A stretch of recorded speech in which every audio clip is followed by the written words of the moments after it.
All right, my friends, we're talking pistols, and what we're talking about now is the complete pistol, which looks something like this.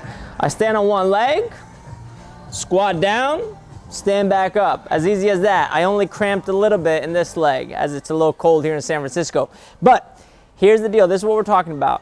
Usually some of the restrictions we see in the pistol are not just strength and balance, but they're also mobility. Where do we see some of those mobility issues? Well, we see them a lot in the ankle. And what happens when I have a stiff ankle, if you come kind of close here, as I start descending into that pistol, I run into the end range of this ankle. And what happens? Boom, my heel comes off the ground.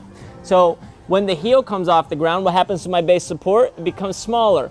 What happens to that? It makes it unstable. And when we're unstable, now our application of force is not as good. So what we see is we see a lot of people use Olympic weightlifting shoes, or maybe a little artificial heel like this, where they put their foot on top plates and then they perform their pistol right there.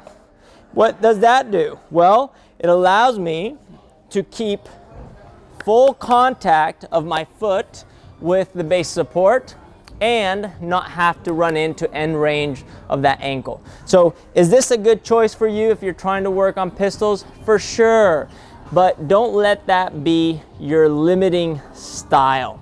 And I'm gonna give you a couple options in future videos on how to improve that without having to necessarily do a lot of mobility accessory work, but just move in a standard that's gonna give you the most complete form of pistoling without having to have full access to that ankle range of motion.